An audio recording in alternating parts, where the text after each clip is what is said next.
where I was trying to declutter my closets in my small Brooklyn apartment at the time during a renovation.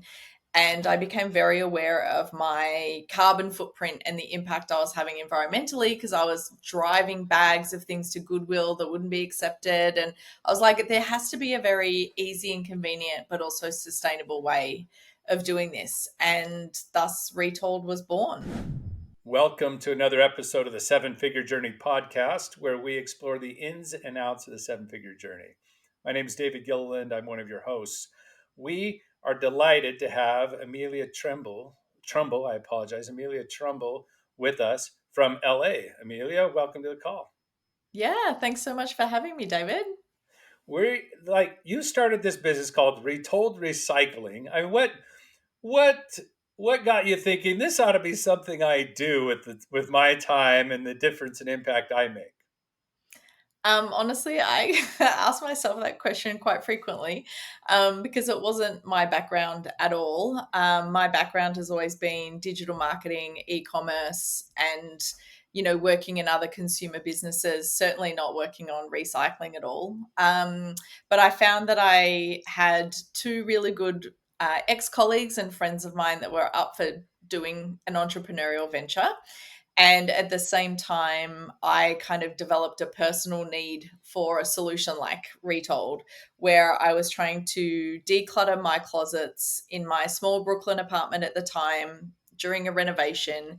And I became very aware of my carbon footprint and the impact I was having environmentally because I was driving bags of things to Goodwill that wouldn't be accepted. And I was like, there has to be a very easy and convenient, but also sustainable way of doing this. And thus, Retold was born. Oh, very nice. And so if I understand right, people who want to use your services, they just sort of signal online, hey, Mhm. and you guys send them a bag that they put their stuff in, and it ships from that bag to directly to where it needs to go, where it will be best utilized. And that's Yeah, your exactly. service. Yeah, exactly. And, we have, different kits in terms of the bags. Like you could get a single bag, or if you're doing a big declutter or you're moving, you could buy 10 at a time. People, we love for them to have an ongoing recycling practice. So we have subscriptions as well. This year, we also launched what we call our scraps bag, which is for people who sew or quilt because they have a large need of like all different sort of like fluff and offcuts from their crafting. So we have a scraps bag for that too.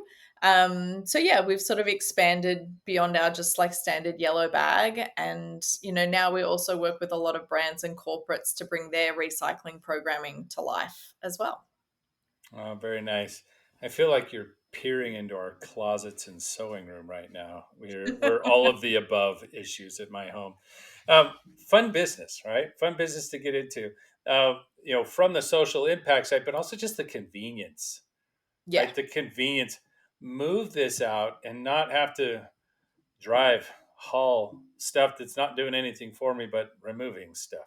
Like, let's Yeah. de-junk in a way that's worthwhile. So very cool. Exactly. And I mean, there's something that is freeing and like good for the soul to not be living in a whole lot of clutter as well. Like, I have a Yeah. little girl, she's 5, and we have a whole lot of stuff just in general at home. So, like, I don't need more of what I don't need, and just having a really easy way to get that out of my home, just, even focusing on the textiles is a win. So I hope everybody feels the same way. No, I absolutely love it. You should start the. Oh, sorry. We're supposed to do a podcast, and I'm going to start geeking out about little things. We do, we do this spring cleaning where we call it our 1,000 things, right? So if we don't get rid of 1,000 things, we didn't go deep enough. Oh, amazing. I need to adopt that. Wouldn't that be fun? Like to be like, do your 1,000 things, and here's your bag with the check offs on it, right? Fill it up, check it off, I send it love out. Did you hit your 1,000? Yeah, yeah. Things just build up. Well, it's great you've got a business that can help all of us in the things we do. And what's fun though in business is that it's not just solving that problem. There's so many problems just running a business and growing it. Mhm, And for you to get to where you are and serving people nationwide, how, mhm. what are some tips and tricks or some nuggets you picked up along the way? Things that really helped you succeed? Well, I guess, like, to start, obviously it was my professional network that got us to the place where the 3 of us founded the business. So, always look for the people who you think that you would wanna work with every single day, who you might wanna start a venture with. I previously had a little startup of my own that I did by myself, and that was a fantastic learning opportunity in that I realized I'm not good at motivating myself for myself. But if there's other people involved that I owe my time and my responsibility to, I'm highly motivated. Yeah. So that was a good thing to learn about me and to find the right people to align with, where we all had skills that could come into the business that were complementary to each other. We weren't like overlapping significantly. We could all help each other in our areas, but, we each had a lane per se that we could take, which was great. So definitely find the right people to start your business with, obviously underpinned with a lot of respect and, very transparent conversations up front. I think another thing that really helped us was a little bit of naivete. As I said, I'm not a recycling expert, and thus we came into the market of these companies that, are very old actually in the recycling space, where they've been processing things for decades, but there hasn't been sort of this kind of innovation that companies like Retold have bought. So we asked all of the dumb questions like, can we send you a yellow bag? This is our yellow retail bag. Can we send you a yellow bag with like unsorted post consumer items? And then you take care of it and recycle it, there was a lot of sort of like confusion around the model, but honestly, we just had to keep chipping away. It took us a year and a half to find our first recycling partner who was able to take the bags in the way that worked for our business model. So a bit of naivete combined with some tenacity and not giving up, significantly helped. And then I think the thing that has really helped us along the way is we found a few partners from an operational perspective, our recycling partner being one, our logistics partner being another, that are able to scale and innovate with us. Because we were really kind of creating a category with Retold, there was so much that we didn't know. We didn't know how the consumers would react. We didn't know what would be our best selling SKU. Like, we had ideas around all of that, but we didn't know. So the ability for us to go back to these partners and say, hey, I know we out of the gate we thought X, Y, and Z would happen, but it's actually this scenario. Like, how can you support us and innovate or help us switch products, etc., that will help us honestly improve the bottom line.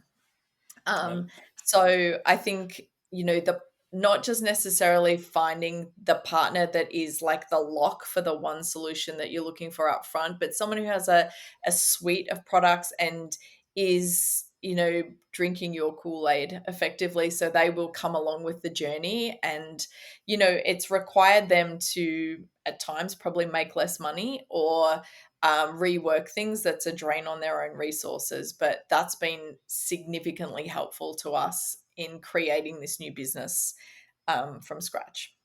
I love that. The What's fun about those two nuggets, we try to focus on what are the insights that help you from a million beyond. But the ones you shared were ones from early in the stage Mhm. of your business, and they're the same insights, Yeah. right? I mean, so million and beyond, or million to 10, 10 to 100, 100 to a billion. Isn't it about finding people who complement the right Correct. people and the ones who you are delighted to jump in and work with, that when you're around them you want to be better?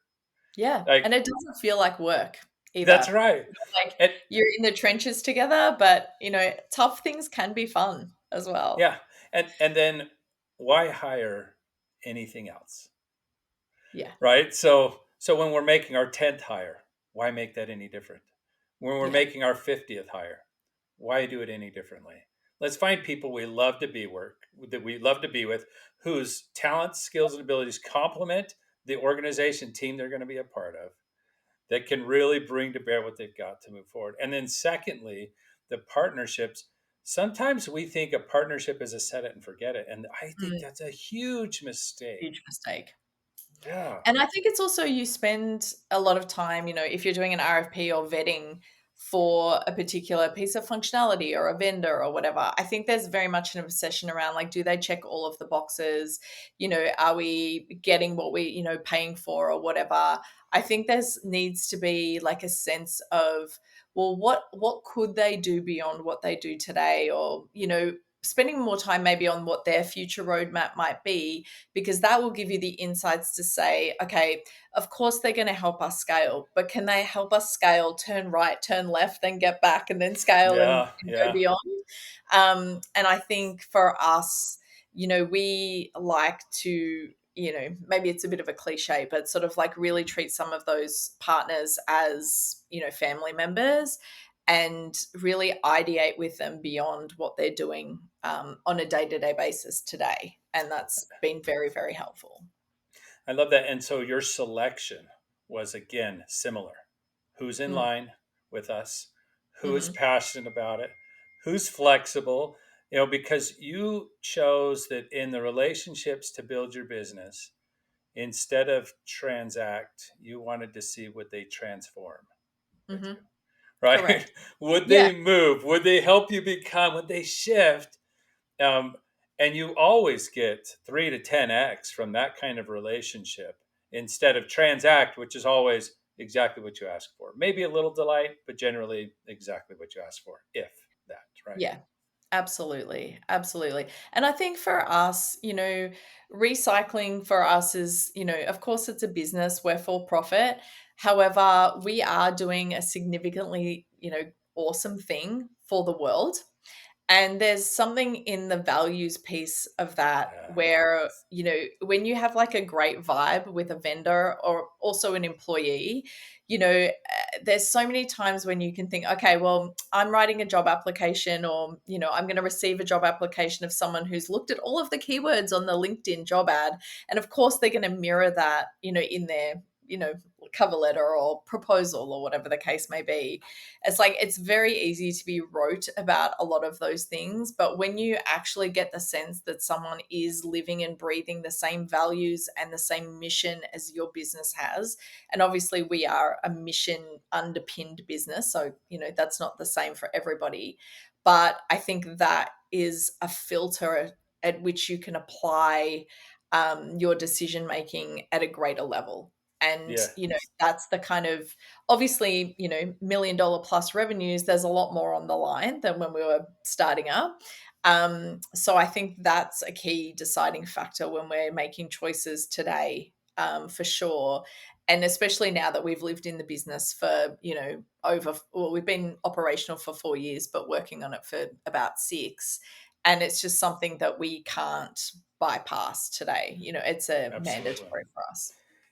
And I would say that every business, if they do the work, could discover what is their why, their purpose, their, as you said, mission underpinned business. And I like to say, a purpose guided one.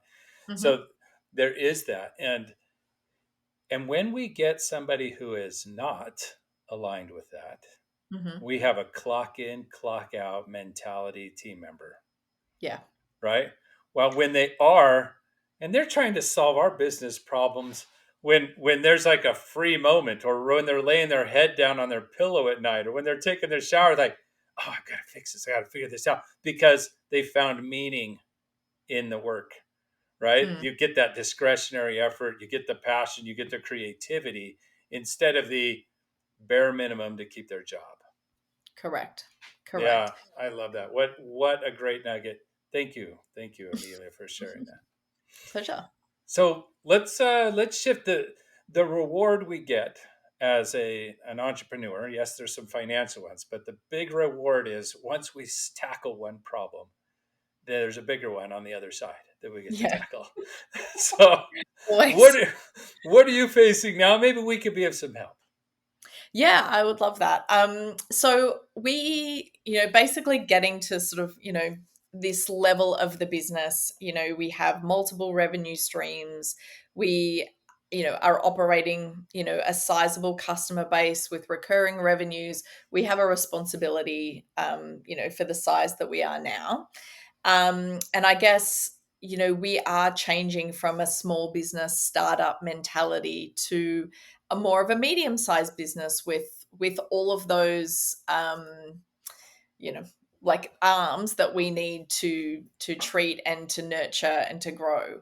And I guess what I would love to sort of, how do I take the team members that we've had from day one, who some of them started with us as, working for sweat equity to get things, basically stood up from before day one, through to, we have an amazing team member who started as an intern and now she's come on board with us. She's salaried, etc. How do I take the mindset of the team from we're a small business, scrappy startup, to we are a significant multi-million dollar business, we have responsibilities and tasks that we need to provide, and to change that thinking. And but at the same time, I don't want to lose the raw Yeah. enthusiasm and the scrappiness, because that is also at the core of who we are. And my other second question on top of that would be, most people are not full time. We have a lot of, like, a merry band of contractors and part timers all doing their tasks, and everyone is remote. We don't have a HQ. So, like, how do I, partially it's a operational question in a way, but partially it's a cultural question, because I feel like Right. if we nail the culture and the expectations, does it all work? Um, and do I process it, too much, or whatever the case may be. So does that give you something to go off, David? That's kind of what we're grappling with, is that I, change from small to medium. yeah, I think that's fair. This is what you're describing is what most companies run into when they're transitioning into the 10 to 30 team members. And I put that number, the revenue can be all over the map, but Mhm, let's say it's somewhere between 1 and 5 million. mhm. The the work that's going on that's challenging is that when we were small, everyone kind of touched everybody else. Yeah. And because we brought in that naivete to the market and guessing and asking and Mhm. searching, it was part of our baked in business processes too. Mm. We were Yeah, so open to each other, weren't we? yeah. Right. So, so let's talk about how to keep this alive. But before we do, let's talk about the ramifications if we don't. Mm. What happens if you 10x in size? You're well into your 8 figures space, Mhm. and and your team isn't scrappy. There isn't this sort of uh, camaraderie, Mhm. um, or there isn't the order. There isn't the clarity of roles. What happens as you are in the middle of this going to your 8 figure thing and the role clarity is poor and the team cohesion and relationship and the passion behind it is weak? What happens to the business? I mean, total failure, to be honest, because I mean, we're a consumer led business, and honestly, we would fail those consumers at Yeah. multiple touch points, which then impacts our reputation, and then probably more of our B2B clients. We'd have failure on that side too, but also reputationally, and an impact to our pipeline. Yeah, let's pull it apart. Let's pretend then that we got the SOPs. We could control what everybody was doing all the time. Hmm.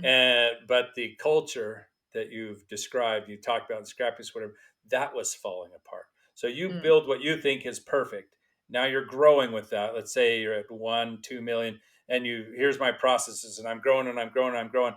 But this engagement, this passion behind it, this sacrifice, this scrappiness is not there anymore.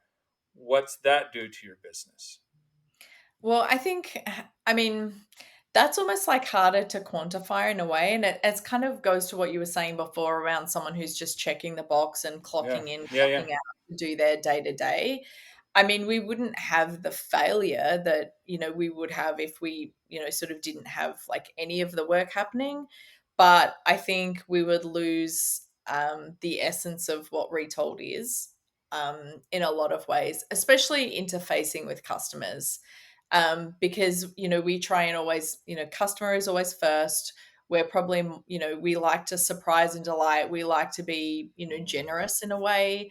And I think giving the team members that sort of entrepreneurial space to do the right thing by the customer, whether it be delighting them with, another giveaway on social media, or, making sure they get a handwritten card because we know someone's, shopped with us many times, whatever the case may be. Like, I think that has been, like almost like an unquantifiable line of our P&L that has driven us to where we are today. And That's if right. you take that away, you lose the core, you know. Yeah, in fact, you end up getting just what everybody else has.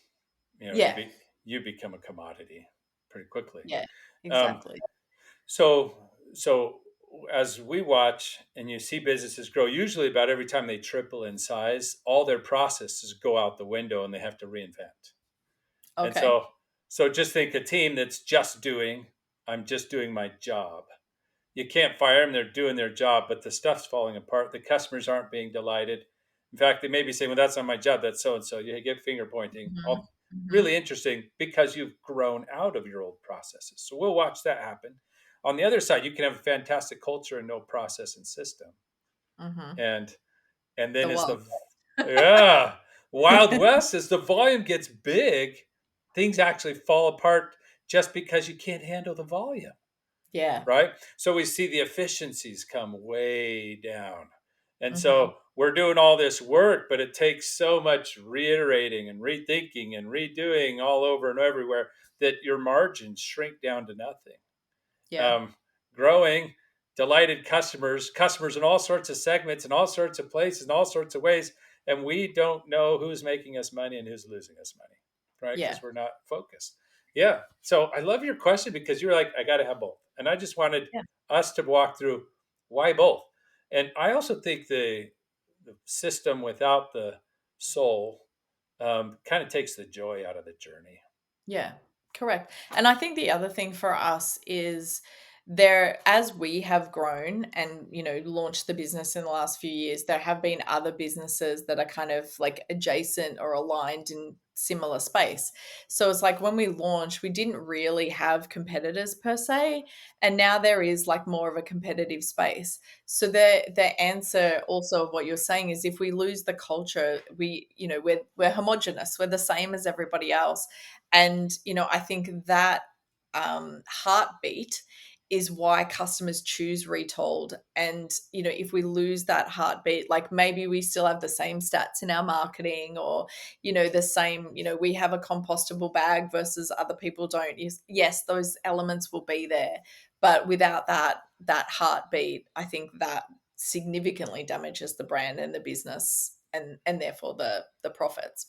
Yeah, the process that they go through, they experience a promise, a brand promise that's kept differently when the Mm, person on the front line goes above and beyond, when they yeah. see, where they understand, people, that's what they're looking for. This isn't a commodity. They could drop their stuff off or tell FedEx to take it to Goodwill for them, Yeah. right? Ex There's something more to this. Yeah. Okay. So now let's go in and the question you're asking takes more than any of the time we have. But if I can draw one string that I've got a Mhm, sense from you has been a part of what you've mhm, done. So I think it's a strength we could lean into. And let's just take one thread of this tapestry that's kind of needed as you go. And mhm, um, and it's this idea of tapping into the creativity of your team when mhm, you're small and scrappy.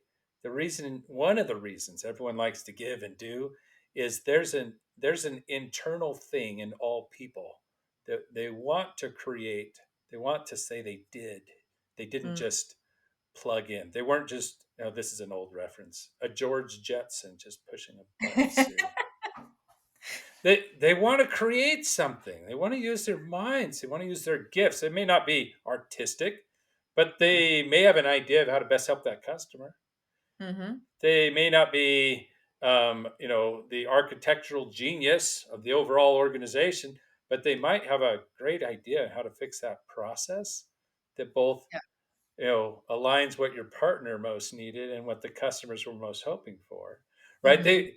They may see some things. In fact, they're the ones closest to the problem, and that's Yeah. the problem as we start organizing, is the people closest to the problem, therefore best able to see and feel parts of that problem than others, Ooh, are I like that. no longer trusted to Mm. solve the problems. Yeah, or not necessarily even that they're no longer trusted, but maybe they have, skilled their way up out of that original role, and we've burdened them, for lack of a word, with more responsibility. Could be. So you kind of lose that, you know, scrappiness is the word that we keep using, but that entrepreneurialism, or, their unfettered, unblinkered view of sort Yeah. of how they used to diagnose the problem before. And let's think of those too. So they've kind of moved beyond this. More than likely, someone else or some other organization has stepped in to take that. Have we Mhm. helped enable these to co create with us and seeing Mm. they can? And for these that have moved up, have they been given a vision of the new challenges that they're being trusted with to co create? Yeah. Or Or have they just been given a set of tasks to that the they need task, to certain do? meetings they have to show up to because Yep. we're trying too much to just put the systems in place. So, Yeah. so let's try to keep this alive. And here's some ideas that may Mhm. help in a very practical way. One, instead of burdening people with tasks and to dos, which isn't that what it looks like when we do a job posting? We take someone else's, we look at it, there's like a list of 20 items, right? Yep. Throw it out. Throw it out. I don't care about your 20 items, just get rid of them.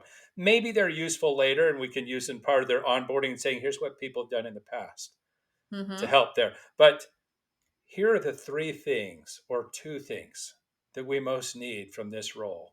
And we're inviting you to help us figure out the Okay. best way to do it. I like that. Here in the beginning, we'll teach you what people have done in the past. We want to see that you could master that, but we never want you to be stuck there. In I fact, like. write down, I call it a new eyes interview. In this first month or two, I want you to write down everything you see that you're like, why are we doing that? Write it Yeah. down. You can ask us, that's fine, but I want them all documented because you're seeing things we don't see anymore. We've been stepping over that log in the trail so long we don't even see it, Yes. right? I So love that.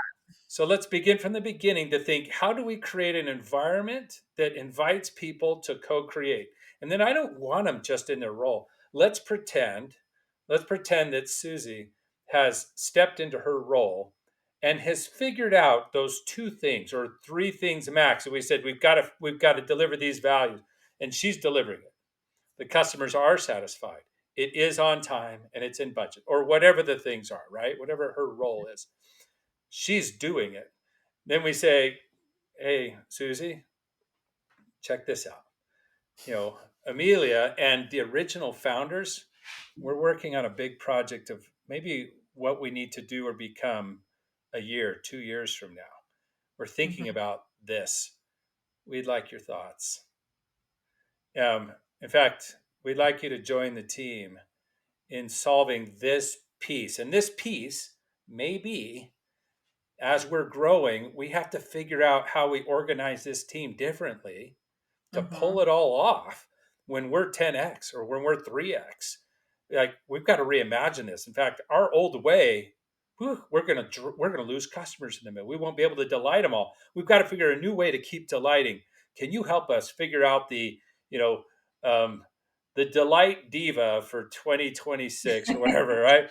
We're gonna solve this problem, and Susie, we want you to be on the team for this next quarter to help us outline it, to do some Yeah. things, help build some process. Could you give a couple hours a week? Do you have time? You still have to deliver your three or your two. Can you give Mhm. a little time and come work with me on the executive team for this quarter? How do you Mm. think Susie's going to feel? I mean, she'd feel great because you're trusting her to sort of step up and, get involved in that roadmap. But at the same time, like subliminally, there's, could be impact to what she's doing day to day. And if she doesn't have that cultural piece of where she believes in the mission, there are That's definitely right. people out there who are like, oh, great. That's a good opportunity. I should do that for my career. But it's like, it's just more work without You nailed it. We can't do this with anyone who's not a cultural fit, and we shouldn't keep any of them on the team. Mm, We should change those out. So they yeah, have to be that cultural fit and their role fit. They're yeah, doing their day job. This is extra credit. This is yeah, a chance to build the very thing you might be running in the future. yeah. And she doesn't just come over here, but on her own. See, Juan came over too, and so did Amali, and Mm, so did right. Trisha came over. We had 4 or 5 all on this team from different parts of the business that mhm, are getting to work with this executive team member on a cool project. They've mm, got that visibility. They are part of building the very business they're going to be working in. yeah, That co-creation keeps you scrappy. And at the end of the quarter, mhm, it's a new group. yeah. Oh, I Okay. like Some of them may stay, but I'm rotating people through. We're solving new problems. Every priority gets its own team that mhm. disappears at the end of the quarter. Mm, So I have a chance to build what into my business? Great leaders. And yeah, in this case, scrappiness, solving problems, even though they may be a brand new customer support person. Their yeah. insight on how that process affects the customer support team really matters.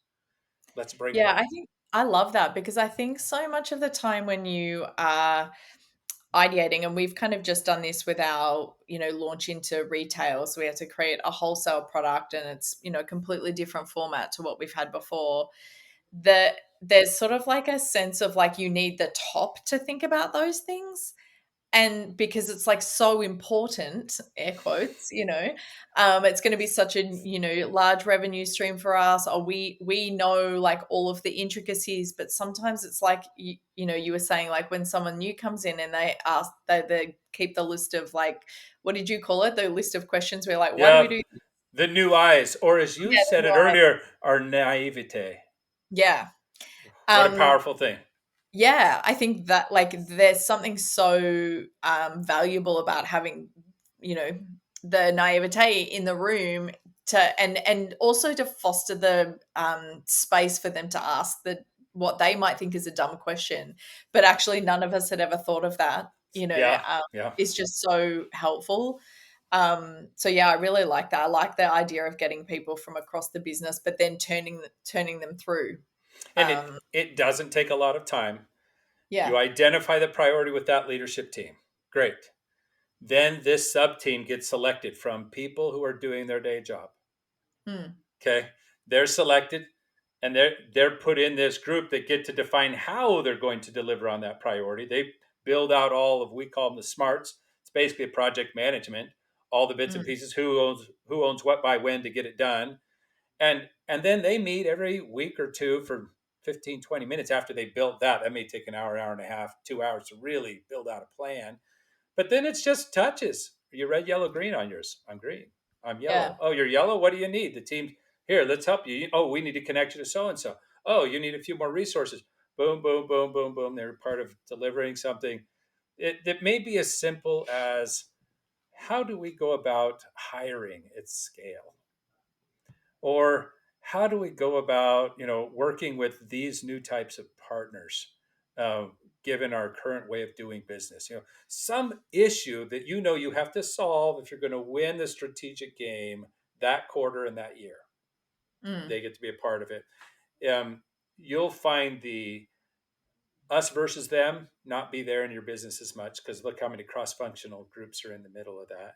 mhm. You'll find you'll have enough leaders being built along the way. You'll have more people seeing the why. Why are we doing this? And then the strategy, how we plan to win, and how that makes a difference in these decisions. Guess what? That makes a difference in their daily decisions too. And they're being taught in Yeah, a great that's way. true. and you're identifying future leaders, right? You're building and Yeah. grooming them. I love So the osmosis as well of like subliminally learning other people's job functions just by that's right. participating in those Yeah. sessions because that is where you have those, Uh-huh. why would we do this? The aha moments for sure. But also I think that gives you a respect of like maybe how challenging some other part of the business is that you just didn't really have any insight to. And I think that's super interesting as well. And if you don't want to go that complex, we went with this whole priority and strategy thing. Yeah. If you just want to be simple and in your team, every leader needs to approach their team members as a team member and to Mm. ask them, I'm trying to solve this problem. What do you think? Yeah. Just just that. Just that, even within the small division thing, a small team that we're keeping a we are co-creating. Let Mm. them always be touching the founders in that sense, always creating. I think will help in the process of instead of command and control, keeping Yeah. everyone on the same page, ensuring they, hold them accountable. It's like, no, let them hold each other accountable. That's a much Yeah. higher standard, right? They don't want to let a team member down. Yeah. Do you recommend things like, I've seen other businesses say, like, okay, you can spend 10% of your time or like 5 hours a month or something thinking on new ideas or, Mm. something to stimulate that. Do you recommend something like that I, to sort of back into that entrepreneurial, scrappy mindset? yeah, there are so many ways of approaching it, and so you may want to think, what's their role, and Mm, how that works. So I've seen that work very well for, say, developers mhm. because they're all creating, right? They can Yeah. build something new that can be repeatable and stick. Uh, what would my customer, the person taking care of customer success or answering calls, what Mm, what tools do they have at hand to build with, mm, right? They may not, I don't, the individuals could solve problems, but let's facilitate it a little bit potentially, which yeah. could be like, here's what we've seen as top issues. What other issues should we be thinking about? Mm, Or here's what we see as top issues we're trying to solve. What ideas do you have? And mm, make some little teams and let them work in different ways. Some people will push themselves out there to be known and heard. Others won't, and it takes, like you said earlier, somebody who's creating a space for them or that's helping them, that's drawing it out. I think there's mm, a little bit of skill behind some of that. But, I used a system, and the system is it doesn't just have to be someone willing to put themselves out there. The system mhm. is I'm going to bring anyone in who shows you could. And, Yeah. and I'm going to create enough structure around it that if you in the past, you remember the old game whack-a-mole that they would Yeah. hit the little, Yeah. if you've been in a business in the past that when you raise your head up and say I'm seeing something, they would hit you on top of the head. So We were the opposite. that's right. We've got to do the opposite. And Yeah. so I've loved when I've seen people do the creative Fridays, and they've got one a month, or sometimes they've got one a week, depending on their margins and what they could do. So I've seen that. I like often pulling them in on specific tasks and projects. Uh, I'll sometimes invite that creativity by having the sub teams go through and say, what could we become? What could we do? Mm, What problems do we have? So now these smaller groups, everyone has a chance to share. You can pull things out of 5 people easier than 20, mhm. and Yeah. so they've all got their ideas bubbling up, and that's now part of the strategic discussion. So they see their fingerprints all over it, whatever it takes to get both the obnoxious person like me to share something and the one who is a little more thoughtful and measured, that we get their ideas that are as powerful or more to come out. So just think through that with your team. I think you'll Mm, find a great way. I love But that. And sorry, now I've got like a million other questions. Um, well, I promise I won't go through all of them, but I guess one thing that's coming to mind for me is like we're all remote. And we do a lot on Zoom together. Generally we're all cameras on. Like there's no sort of real like burnout per se where people feel like they need to have cameras off. Um, but we do also a lot of work over Slack. And so I get how we would, if we're working on a new innovation, like, yes, we'd set up project time and sort of work through the scenarios that you mentioned. But for the day to day work, how do you kind of foster that a little bit? And I guess as we grow, the other thing I'm thinking is like, what's my role in all of it? Because, as the CEO, I obviously want to keep keep the vibe, keep the belief, keep the mission alive, keep the tone of the culture, etc. I know I need to trust, sort of my leaders in the different spaces to then bring that down to the team. But, is that to foster that energy and the entrepreneurial thinking and, being able to, do the raise your hand, reverse whack-a-mole. Like what do I need to do in that? How do we just create that in the day to day? No, see, Sorry, I those know are that's probably a whole nother podcast. But or three, three, right? okay. And Give so, 'em and yes, they're that valuable. What's beautiful is in the collection of podcasts that we've already done. Actually, you'll find several parts that Oh, answered yeah, some of true. those questions. Go back. So yes, I would love to dive in. Our time's coming to an end, and people listening have just pulled up to work, so we have to let them go. But these are important questions. And you can see as you answer one, you're like, oh, I'm seeing it. Now, how do Mhm. I? This is a missing piece. This is a missing piece. Good. You're solving it. And I would just say, what does your team say about it? Have you asked them yet? Mm, So go back to that co creative and let's together decide how to best lead them. Wouldn't they have some ideas? And I think yeah. they could be a great help through there. I've got some, they may have better ones. And Oh, I love so we'll leave it at that time wise. But Amelia, I feel like we could just keep I know. talking. Keep going. But so thank you so so much. no, thank you. Thank you for bringing real questions, issues that we're all dealing with and thinking Mm, about. Amelia, if people want to get in touch with you or they want to use your services, how do they get mhm. in touch? How do they do that? Yeah, you can buy retail bags at retoldrecycling.com. We're on Instagram, TikTok, Facebook at Retold Recycling.